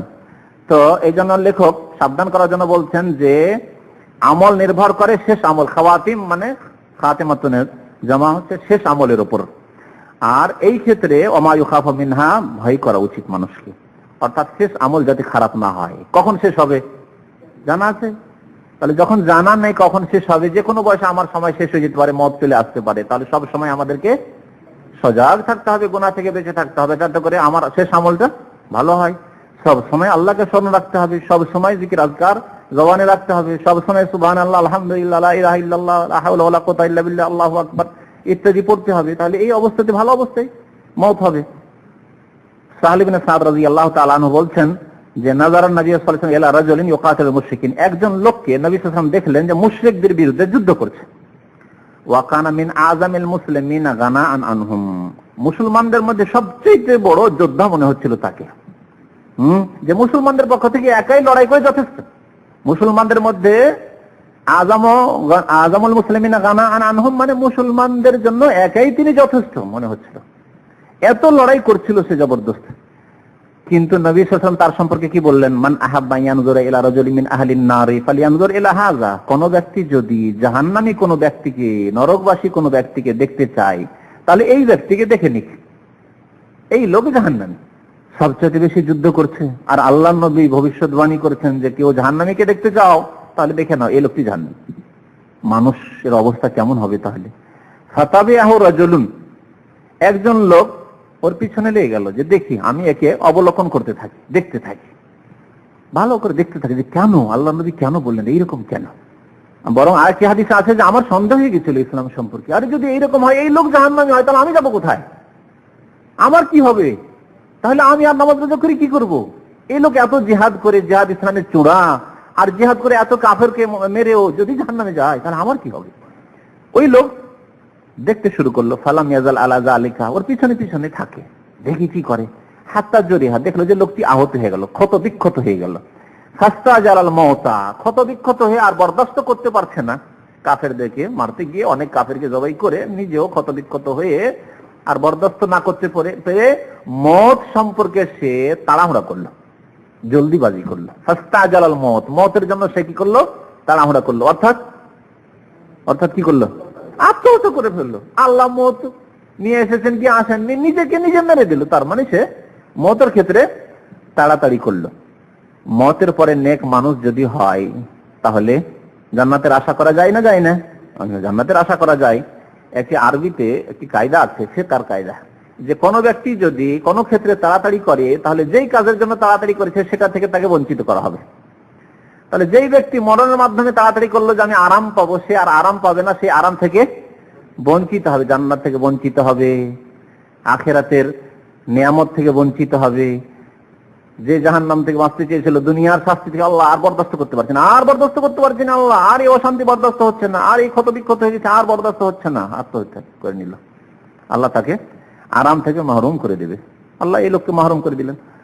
ফাকালা বেজুবাবাতে সাইফিহি, সেই ব্যক্তি করলো কি, তার তরবারির যে ধার রয়েছে, আগের ভাগ, অগ্রভাগ যেটাকে বলা হয়, জুবাবা হচ্ছে অগ্রভাগ, অগ্রভাগকে বাইনা সাদিয়াইহি, দুই ছাতির মাঝখানে রাখল এখানে, আর রেখে ফাতাহামাল আলাইহি, তার উপরে চাপ দিল। তরবারি রেখে দিয়ে, যে তরবারি দিয়ে কত কাফেরকে কাটলো, জবাই করলো, সেই তরবারিকে চাপ দিল। হাত্তা খারাজ মিন বাইনি কাতিফাইহি, এমনকি তার তরবারি তার পৃষ্ঠদেশ দিয়ে, কাতিফাইহি দুই কাঁধের মাঝখানে, অর্থাৎ পৃষ্ঠদেশ দিয়ে, পিঠ দিয়ে বেরিয়ে গেল। ফাকাল নবী সাল্লাল্লাহু আলাইহি ওয়াসাল্লাম, নবী করিম সাল্লাল্লাহু আলাইহি ওয়াসাল্লাম বললেন, ইন্নাল আবদা লা ইয়ামালু ফীমা ইয়ারান নাস আমাল আহলিল জান্নাহ, বান্দা অনেক সময় মানুষের চোখের সামনে, লোকে দেখছে যে সেই ব্যক্তি কি আমল করছে, আমালা আহলিল জান্নাতে, জান্নাতের আমল করছে, জান্নাতে যাওয়া আমল করছে, জান্নাতি লোকের আমল করছে। বাহ্যিক তো দেখা যাচ্ছে লোকটি জান্নাতে যাওয়ার আমল করছে, কাফেরদের বিরুদ্ধে জিহাদ করছে, 5 ওয়াক্ত নামাজ পড়ছে, লোকটি মাশাআল্লাহ দাঁড়িয়ে রেখেছে, লোকটি মাশাআল্লাহ খুব নেক কাজ করে, মাতা পিতার সেবা করে, ইত্যাদি সব কাজ ভালো আছে। ওয়া ইন্নাহু লামিন আহলিন নার, অথচ সেই ব্যক্তি জাহান্নামী। কিন্তু আল্লাহ কি তাকে জাহান্নামী করেছে না তার কর্মদোষে? এই কর্ম শেষখানে গিয়ে খারাপ কর্ম করে ফেললো, আত্মহত্যা করলো। ওয়া ইন্নাহু লামিন আহলিন নার ওয়া ইয়ামালু ফীমা ইয়ারান নাস আমাল আহলিন নার। আবার অনেক মানুষ এর ব্যতিক্রম অন্যরকম আছে, কি যে বাহ্যিক মানুষে দেখছে লোকটি একেবারে জাহান্নামে যাওয়ার কাজ করছে, মদ খায়, হারাম খায়, নামাজ পড়ে না, এরকম অবস্থায় যতক্ষণ বেঁচে আছে আপনি ইয়াকিনের সাথে বলবেন না যে লোকটি জাহান্নামী, এত পাপী, জাহান্নামে যাবে, বলতে পারেন না। হতে পারে তওবা করে আপনার চাইতে ভালো হয়ে যেতে পারে, জি, শেষ অবস্থা তার ভালো হতে পারে। ওয়া হুয়া মিন আহলিল জান্নাহ, অথচ সে জান্নাতের অধিবাসী, সে জান্নাতি, আল্লাহ জান্নাতে লিখে রেখেছেন। ওয়া ইন্নামাল আমালু বিখাওয়াতিমাহা, আমল নির্ভর করে শেষ আমলের উপর। হতে পারে এই লোকটি যে বহু পাপ তাপ করেছে, করে এমন খালেস অন্তর থেকে তওবা করেছে সংশোধন করে নিয়েছে, কিন্তু তওবা মানে শুধু মুখের তওবা নয়, তওবা মানে হচ্ছে আল্লাহর দিকে ফিরে আসা, আকীদা, বিশ্বাস, আমলের পরিবর্তন এবং সংশোধন জীবনের। তো এই ছিল হাদিস, যে মানুষের শেষ জীবনের আমলটি ভালো হইতে হবে। আর আমাদের জীবন সম্পর্কে জানা হয় যে কখন শেষ হতে যাচ্ছে, কখন সমাপ্ত হতে যাচ্ছে, সুতরাং আমাদের সবসময় ভালো আমলের মধ্যেই থাকতে হবে। আপনি ভাবলেন যে আমার বয়স তো 25 বছর, 20 বছর, এখন তো বিয়ে শাদী হয়নি, এই সময় যদি পাপ না করবো তো কখন করব? হ্যাঁ, পাপ করা শুরু করলেন, আর সারা রাত ফিল্ম দেখে রাত 3টার সময় শুয়েছেন, আধা ঘন্টা পরে আপনার স্ট্রোক হয়ে গেল, হার্ট অ্যাটাক হয়ে গেল, মরে গেলেন, যে কোনো ভাবে হোক না কেন। বা সারা রাত গুনাহ করেছেন, সকালবেলা গুনাহ করেছেন, মদ খেয়েছেন, আর তারপরে বেরিয়েছেন রাস্তাতে, অ্যাক্সিডেন্ট হয়ে সেদিন মরে গেলেন, বয়স 20 বছর, 22 বছর, 25 বছর, হতে পারে না? তাহলে সব সময় যে ব্যক্তি জ্ঞানী এবং আল্লাহকে ভয় করে, পরকাল সম্পর্কে চিন্তাশীল, সব সময় সে ভালো জীবন যাপন করবে। ইমাম বুখারী রাহমাতুল্লাহ অধ্যায় কায়েম করছেন যে খারাপ লোকের সাথে মেলামেশার চাইতে নির্জনতা হচ্ছে আরামের কারণ। খারাপ লোকের সাথে বন্ধুত্ব বা মেলামেশা, চলাফেরার চাইতে নির্জনতা অবলম্বন করাই হচ্ছে উত্তম, বা তাতে রয়েছে আরাম। মানুষের সাথে মেলামেশা, আমি আপনাদের প্রশ্ন করি, মানুষের সাথে মেলামেশা করা ভালো না নির্জনে একাকী থাকতে ভালোবাসা ভালো? কোনটা ভালো হইতে পারে? হ্যাঁ, যদি সমাজ পরিবেশ, যেখানে আপনি মানুষ হয়েছেন, যেখানে কাজ করছেন, যেখানে আপনি থাকেন, আপনার কর্মক্ষেত্র, বাসা বা বাড়ি যেখানে আছেন, আপনার গ্রাম যেখানে থাকেন, সেখানে যদি শত লোকদের সংখ্যা থাকে, শত লোকের আছে, যাদের কাছে বসলে, যাদের সাথে মেলামেশা করলে আমার ইমানে উন্নতি হবে, আমার ইমান তাজা, আমার চাইতে শত লোকের আছে, তাদের কাছে বসলে কিছু না কিছু ভালো শিখতে পারবো এবং ভালো আমলের দিকে আগ্রহী হব, তাহলে তাদের সাথে মেলামেশা করা ভালো। নির্জনতা ওখানে অপছন্দনীয়। আপনি একাই, আপনি মাশাআল্লাহ খুব মুসল্লি মানুষ, খুব দিনদার মানুষদের লোকজনের সাথে মেলামেশা করলে সময় নষ্ট হচ্ছে, একাই ঘরের কোনায় বসে থাকেন সবসময়। মসজিদে গেলেন, চুপচাপ নামাজ পড়লেন, আবার চলে এলেন, মসজিদে গেলে নামাজ পড়লেন, চুপচাপ চলে এলেন, না, অপছন্দনীয় কাজ। মানুষের সাথে মেলামেশা করাই ভালো। ভালো লোক যদি সমাজে থাকে, ভালো লোক সমাজে থাকা মানে সবাই ভালো হবে এমন কথা নাই, মানে ভালোটা মাথা চাড়া দিয়ে আছে, আর সেই পরিবেশে কিছু খারাপ লোক আছে, তাদেরকে দাওয়াত দেবেন, কারণ দাওয়াত দেওয়ার জন্য পরিবেশ অনুকূলে রয়েছে। তাহলে ওই খারাপ লোকগুলিকে দাওয়াতও দিতে পারছেন, আর ভালো লোক আপনার চেয়ে ভালো মানুষ আছে, তাদের থেকে আপনি উপকৃত হইতে পারছেন। এইরকম ক্ষেত্র হইতে হবে। পৃথিবীতে কোন জায়গায় 100% ভালো মানুষ পাবেন না, কোথাও পাবেন না। সুতরাং এই কথা কোনো সময় চিন্তা করবেন না যে ভালো লোক আজকাল বেশি নেই, সুতরাং আমি না, যেখানে মোটামুটি ভালো লোক আছে, এখানে ভালোটাই মাথা চাড়া দিয়ে আছে, আপনি কিছু খারাপ লোক আছে তাদেরকে দাওয়াত দিতে থাকেন, এটাও তো আপনার নেকির কাজ এবং আপনার দায়িত্ব। আর যেখানে দেখবেন না অন্যায় মাথা চাড়া দিয়ে আছে, পাপ মাথা চাড়িয়ে দিয়ে আছে, ঘরে ঘরে পাপ, রুমে রুমে পাপ, আপনার ইয়েতে কোম্পানিতে, হ্যাঁ আপনার ভিলাতে, তাহলে সেখানে আর মানুষকে নামাজের কথা বলেও পারছেন না আপনি, তাহলে তাদের সাথে মেলামেশা করবেন না নির্জনতা অবলম্বন করবেন? নির্জনতা অবলম্বন করতে হবে, কারণ আপনাকে নিজে আগে বাঁচাতে হবে। আপনার দায়িত্ব পালন হয়েছে, যথেষ্ট করছেন, কাজ চালিয়ে যান যতটুকু পারছেন আপনি, কিন্তু আপনাকে নিজেকে সেভ করার জন্য, নিজেকে বাঁচাবার জন্য নির্জনতা তখন উত্তম হবে। এটা কিয়ামতের কাছাকাছি সময়ে যখন কোন সমাজে দেখবেন যে পাপ বেশি ছড়িয়ে পড়েছে, আর পাপ থেকে আমি নির্জনতা অবলম্বন না করলে বাঁচতে পারবো না, তখন নির্জনতা অবলম্বন করাই উত্তম হবে।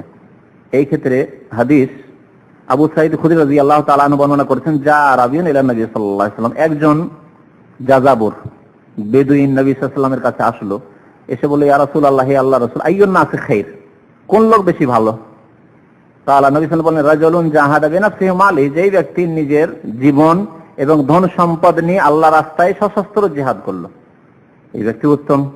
আরেক লোক ওয়ারাজুলুন ফি শাইবিন মিনাশ শিআব, আর আরেকজন লোক হচ্ছে যে কোন পাহাড়ের ঘাটিতে লুকিয়ে আছে, ইয়াবুদু রাব্বাহু, সেখানে আল্লাহর ইবাদত বندگی করে, ওয়া ইয়াদাউন নাসা মিন শাররিহি, এবং তার অনিষ্ট থেকে ওই মানুষকে ছেড়ে দিয়েছে, যে আমি কারো ক্ষতি করব না, ক্ষতি থেকে বাঁচবো, আমার কেউ যাতে আমার ইমানের ক্ষতি না করতে পারে, আমলের ক্ষতি না করতে পারে, এবং আমার দ্বারা কারো ক্ষতি না হয়, সেজন্য সে লুকিয়ে আছে।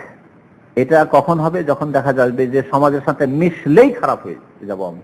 এইরকমই আপনার ছেলে মেয়েদের ক্ষেত্রে আজকালকার জামানায়, যদিও হয়তো আমাদের মতো বয়সের, আপনার মতো বয়সে যে ভাইরা আছেন এখানে, বিশেষ করে যারা বিবাহিত দায়িত্বশীল হয়ে গেছেন, আর তাদের ব্যাপারটা অন্যরকম খানিকটা, কিন্তু যদিও তাদের মধ্যে ব্যতিক্রম হতে পারে কিছু লোক, কিন্তু যারা মোটামুটি নামাজি দিনদার, তাদের ক্ষেত্রে তাদেরকে গোমরাহ করে দিবে সমাজ, এটা খুব খুব দূরের ব্যাপার, অনেকটা দূরের ব্যাপার।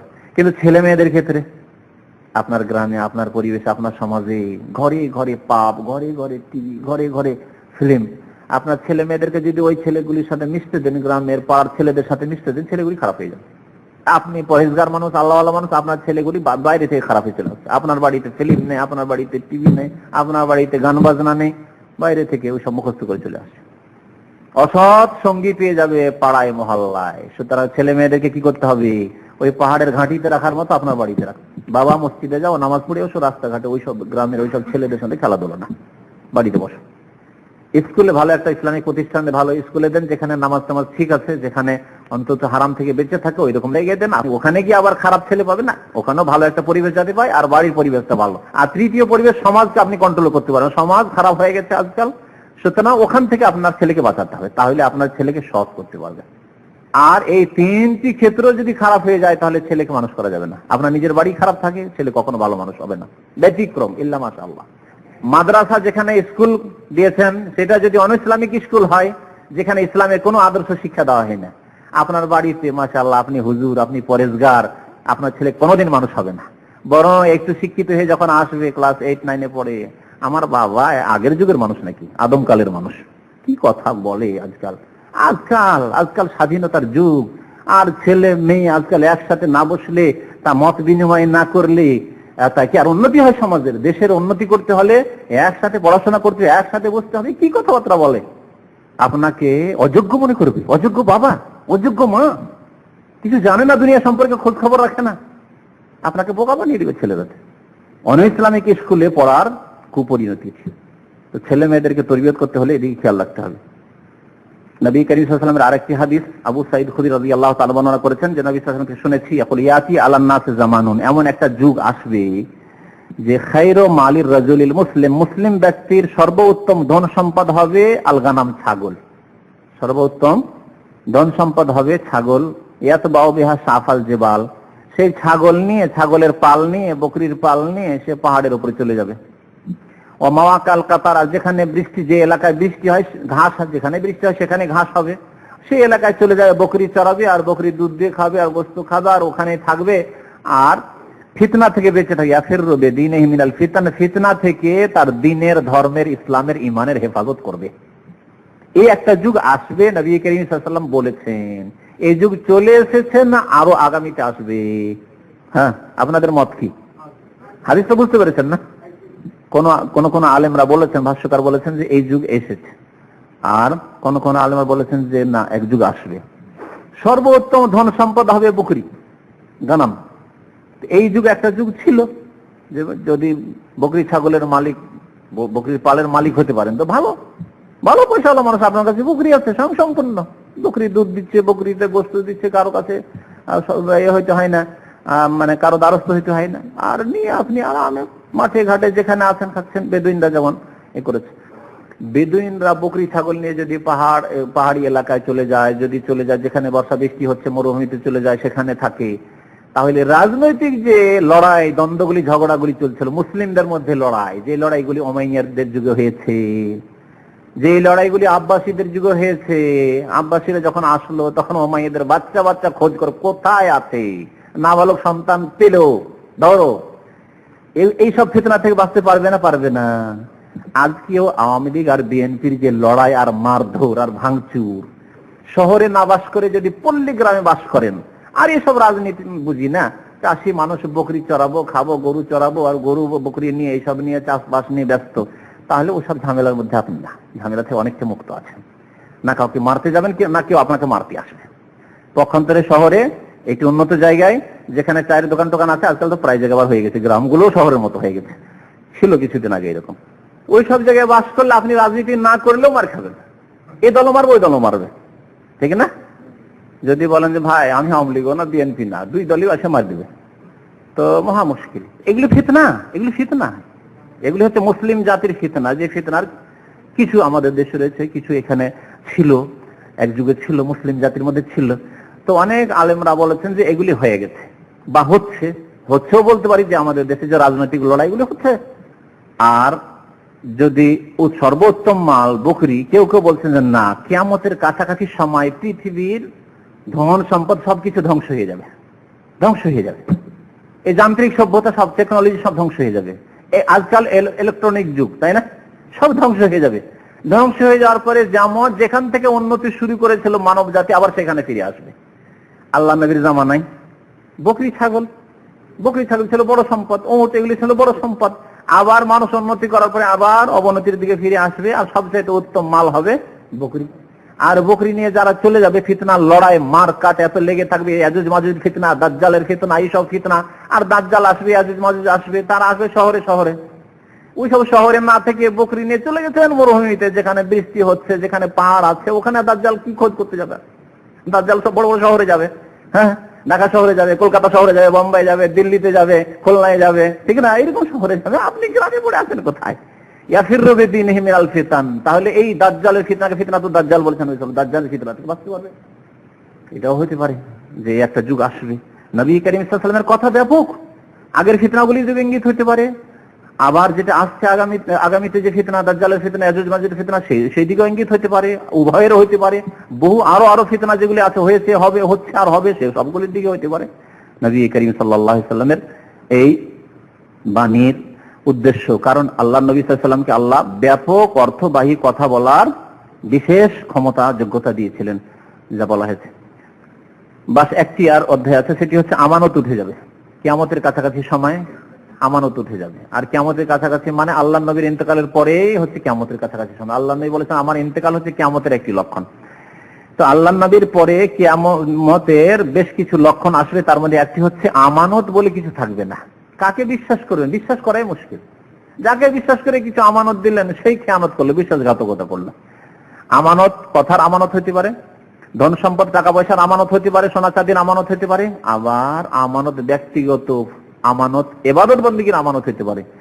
এই জন্য অনেক আলেমরা বলেছেন যে এই আমানত উঠে যাওয়া মানে সবচেয়ে বড় আমানত মুসলিমের হচ্ছে 5 ওয়াক্ত নামাজ উঠে যাওয়া। এটা হয়েছে না হয়নি? নামাজ উঠে গেছে। শতকরা 99 জন কায়েমি নামাজি নয়, বেনামাজি, আধা নামাজি, সেমি নামাজি, ফুল নামাজি শতকরা একজন পাবেন আপনি। কায়েমি নামাজি একবার বা জামাত ওয়াক্ত মোতাবেক। আমরা শুধু এই লোকটিকে দেখলে তার হিসাব করলে হবে না, আমাদেরকে হিসাব করতে হবে শিকড় লোকগুলোকে নিয়ে, এই রাস্তাপথে লোক বসে আছে এগুলোকে নিয়ে, গ্রামের লোককে নিয়ে। আপনার গ্রামে একটা হিসাব করেন যে আমার গ্রামে এতজন লোক, পুরুষ আর নারী বাস করে, আর তাদের 5 ওয়াক্ত কায়েমি নামাজ মসজিদে কয়জন আছে, তাহলে হিসাব হয়ে যাবে। তো আমানত উঠে যাওয়া মানে নামাজ উঠে যাওয়া, আমানত উঠে যাওয়া মানে দিন ইসলাম উঠে যাওয়া, আল্লাহর হক উঠে যাওয়া, আদায় করা। আমানত উঠে যাওয়া মানে ধন সম্পদের ক্ষেত্রে আমানতে খেয়ানত শুরু হয়ে যাওয়া। তো নবী সাল্লাল্লাহু আলাইহি সাল্লাম বলছেন, আবু হুরায়রা রাদিয়াল্লাহু তাআলা আনহু বর্ণিত হাদিস, ইযা দাইয়াতিল আমানাত ফান্তাজিরিস সাআতা, যখন আমানতকে ধ্বংস করে দেওয়া হবে, নষ্ট করে দেওয়া হবে। আমানত কারো কাছে 5000 রিয়াল রাখলেন বা ধার দিলেন, সে খেয়ানত করলো, যে না আমাকে ধার দেয়নি, কে বললো আমার কাছে রেখেছে, না এটা কথা, অস্বীকার করে দিল। ফান্তাজিরিস সাআ, তখন কিয়ামতের তোমরা অপেক্ষা করবে, ইন্তজার করবে, কিয়ামত ঘনিয়ে এসেছে।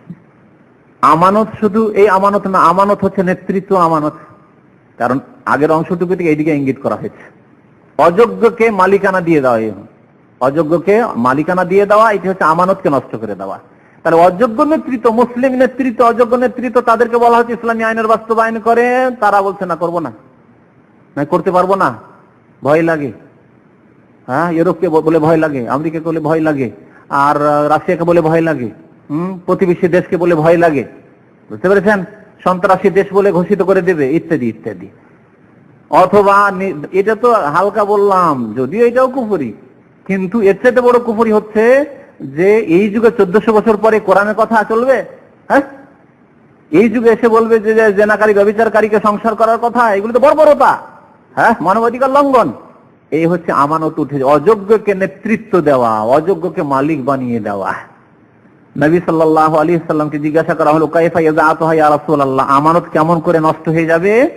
বললেন, কাল ইযা উসনিদাল আমরু ইলা গায়রিহি, একটি হাদিস আছে, এই হাদিস আছে উসনিদাল আমরু ইলা গায়রিহি, অযোগ্য ব্যক্তিকে, যে ব্যক্তি যোগ্য নয়, তাকে যখন কোনো দায়িত্ব দিয়ে দেওয়া হবে, ফান্তাজিরিস সাআ, তখন কিয়ামতের অপেক্ষা করবে, তখন দেখবে যে আমানত নষ্ট হয়ে গেছে আর কিয়ামত কাছে এসেছে। হুযায়ফা রাদিয়াল্লাহু তাআলা আনহু বলছেন যে রাসূলুল্লাহ সাল্লাল্লাহু আলাইহি ওয়াসাল্লাম আমাকে দুইটি হাদিস শুনিয়েছেন, একটা চোখে দেখেই নিয়েছি, ওয়া আনা আনতাজিরুল আখার, আর দ্বিতীয়র অপেক্ষা করছি। দুইটি ভবিষ্যৎবাণী করেছেন, একটা দেখে নিলাম আর আরেকটার অপেক্ষা করছি। নবী করিম সাল্লাল্লাহু আলাইহি ওয়াসাল্লাম বলেছেন, ইন্নাল আমানাতা নাযালাত, হাদাসানা, বলেছেন আমাদেরকে যে আমানত মানুষের অন্তরস্থলে, অন্তরের ভিতরে কি হয়েছে, নেমেছে, অর্থাৎ ঈমান মানুষের অন্তরে মজবুত হয়ে নেমেছে। সাহাবায়ে কেরামদের সুম্মা আলিমু মিনাল কোরআন, তারা কোরআন শিখেছে, সুম্মা আলিমু মিনাস সুন্নাহ, তারা সুন্নাহ হাদিস শিখেছে, নবীর তরিকা শিখেছে, ওয়া হাদাসানা আন রাফিহা, তা দেখলাম যে মানুষের অন্তরে ইসলাম নামবে খুব সুন্দর হয়ে, তা আমরা দেখলাম, সাহাবায়ে কেরামের জীবন দেখলাম। তারপরে নবী সাল্লাল্লাহু আলাইহি ওয়াসাল্লাম আরেকটি হাদিস বর্ণনা করলেন, আন রাফিহা, যে এই আমানত অন্তর থেকে আবার ধীরে ধীরে উঠে যাবে, এই ঈমান ধীরে ধীরে অন্তর থেকে উঠে যাবে।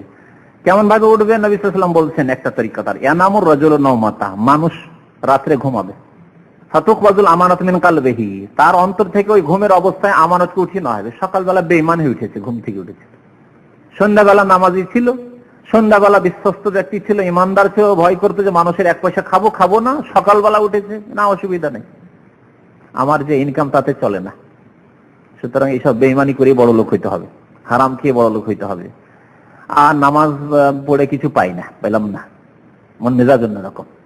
যারা নামাজ পড়ে না তারাই দেখি বেশি উন্নতি করেছে, শয়তান এভাবে গোমরা করছে। জি, সকালবেলা আমানত অন্তর থেকে উঠে গেছে। ফায়াজাল্লু আসারুহা মিসলা আসারিল ওয়াকাতি, কিন্তু এই আমানত অন্তরে ছিল, সন্ধ্যাবেলা ছিল আর সকালবেলার আমানত অন্তরে নেই, এর একটা কি থাকবে, দাগ থাকবে, আসার, তার একটা দাগ থেকে যাবে কিসের মতো, মিসলা আসারিল ওয়াক্তি, কিসের দাগ, আগুন পড়ে গিয়ে যে ফসকা উঠে সেই ফসকার দাগের মতো।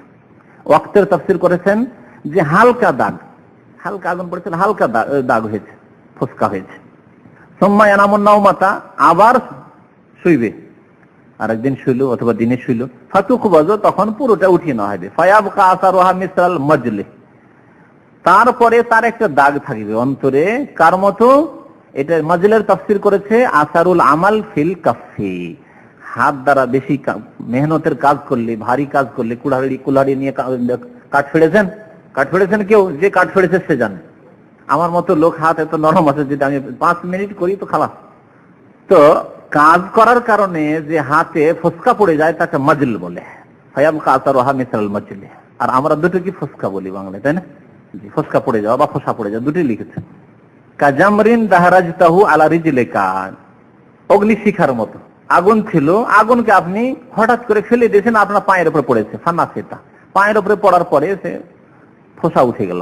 ফাতারাহা মুনতাবিরান, দেখছেন যে ফুলে উঠেছে, ওয়ালাইসা ফিহি শাইউন, যে ফুলে উঠেছে আপনার পায়ে, ওর মধ্যে কিছু আছে, পানি ছাড়া আর কিছু নেই, সেই ফসকার মধ্যে বা ফসার মধ্যে কিছু নেই। ফায়ুসবিহুন নাসিয়াতা বায়াউন, তারপরে সকালবেলা তারা কেনা বেচা শুরু করবে, ধারের উপরে কিনবে, বেঈমানি করবে। লাখ লাখ কোটি কোটি টাকার আজকাল আত্মসাৎ হচ্ছে।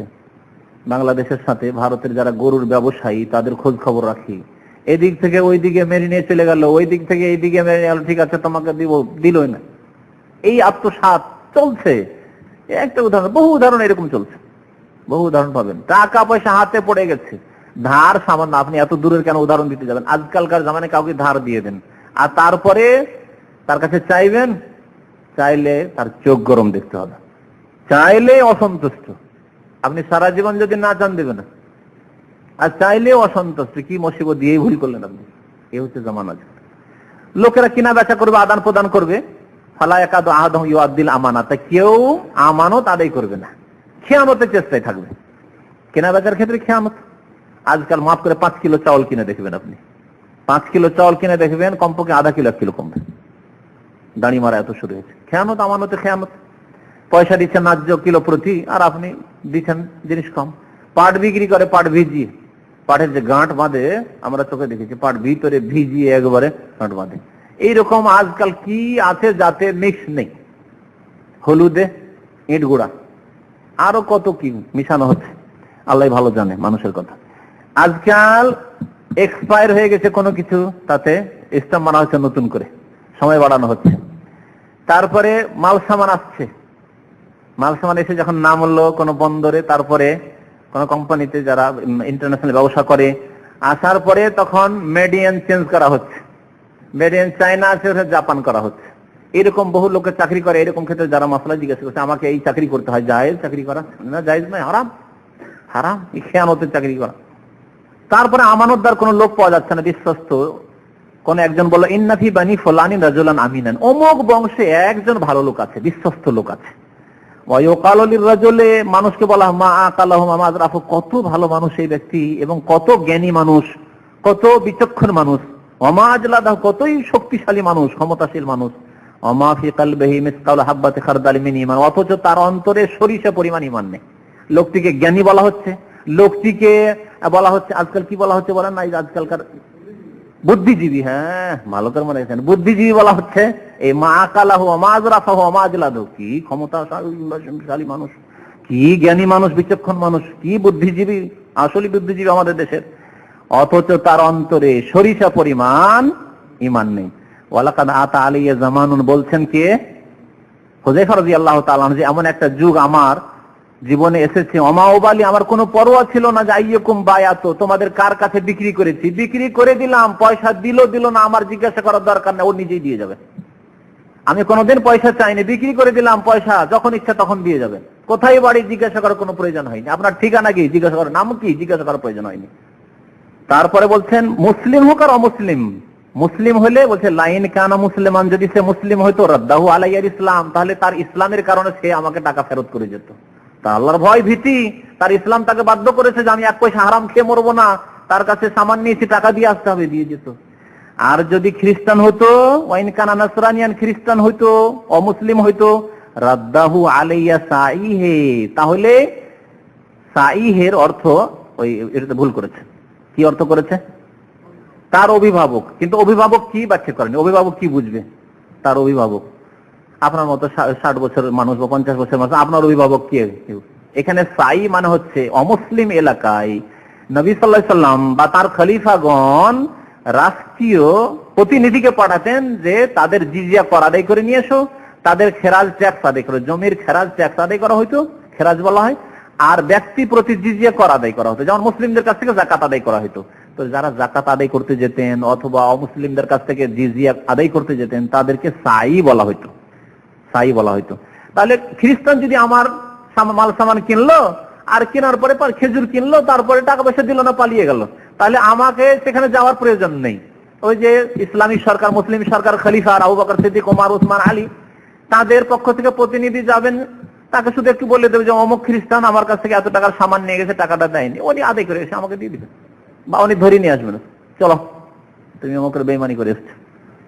রাদ্দা ওয়াইন কানা নাসরানি, সে খ্রিস্টান যদি হয়তো, রাদ্দাহু আলাইয়া সাইহে, তার যে সাই রয়েছে অর্থাৎ সরকারি প্রতিনিধি রয়েছে, সেটাকে সেখান থেকে ফেরত করবে আমার হককে। আম্মাল ইয়াউমা, কিন্তু আজকালকার জামানা, বেঁচে আছেন সাহাবী হুযায়ফা, সাহাবায়ে কেরামের জামানা শেষ জামানা, তাবেঈনদের যুগ চলে আসছে, সেই সময় পরিবর্তন চলে এসেছে। বলছেন সামা কুনতু, ভাই আজকাল আমি ধারে কিনা বেচা কারোর সাথে করতে পারি, ইল্লা ফুলানান ও ফুলানান, বা আদান প্রদান লেনদেন ধার দেব ধার নেব, এটা আমি কারোর সাথে করি না, ইল্লা ফুলানান ও ফুলান, অমুক অমুক ওই হাতে গোনা কয়েকজন ব্যক্তির সাথে করতে পারি। বিশ্বাস করা যায় না, কে যে কি করে। তো কত দ্রুত পরিবর্তন মানুষের মধ্যে এসেছে, কিয়ামতের আলামত। নবী করিম সাল্লাল্লাহু আলাইহি ওয়াসাল্লামের আরেকটি হাদিস আব্দুল্লাহ বিন ওমর রাদিয়াল্লাহু তাআলা আনহু বর্ণনা করেছেন, সামিআতু রাসূলুল্লাহ, আল্লাহ রাসূল থেকে শুনেছি, ইয়াকুল, বলতেন, ইন্নামান নাসু কাল ইবলিল মিয়া, মানুষের দৃষ্টান্ত উদাহরণ হচ্ছে 100টি উটের মতো, কিন্তু লা তাকাদু তাজিদু ফিহা রাহিলা, 100টি উটের মধ্যে সওয়ারির যোগ্য, তার পিঠে চড়ার যোগ্য একটি উট নেই। এমন একটা যুগ আসবে যে মানুষ ওইরকমই হবে, মানুষ তো হাজার হাজার লক্ষ লক্ষ, মুসলিম তো কোটি কোটি, কিন্তু কাজের মুসলিম, খাঁটি মুসলিম একটিও পাওয়া যায় না। এই উদাহরণ দেওয়ার জন্য বলেছেন যে মানুষ এমন একটা যুগ হবে, তখন 100টি উটের মতো হয়ে যাবে, 100টি উট একটা লোকের কাছে আছে, কিন্তু একটাও সওয়ারির যোগ্য না, কোথাও যাবে তো কোনোটা পিঠে চড়তে পারছে না, সব দুর্বল আর বেকার উট। তো মানুষ আজকাল গোসাউন কা গোসা ইসরাইল, নবী সাল্লাল্লাহু আলাইহি ওয়াসাল্লাম বলেছেন যে আমার উম্মত এমন একটা জামানা আসবে, তখন বন্যার বন্যার পানির ওপর যে ভাষা ফেনা, ওই ফেনার মতো অবস্থা হবে, তখন কাফেররা তাদেরকে নিয়ে ছিনিমিনি করবে। আল্লাহ যেন আমাদেরকে হিদায়াত দান করেন, আমাদেরকে সৎ আমলের তৌফিক দান করেন। আল্লাহ পাক রব্বুল আলামিন আমাদের গুনাহ খাতা মাফ করেন, নেক আমলের তৌফিক দান করেন, তওবা করে আল্লাহর দিকে ফিরে আসার তৌফিক যেন দান করেন। আমিন। ওয়া সাল্লাল্লাহু আলা নবিয়িনা মুহাম্মদ ওয়া আলা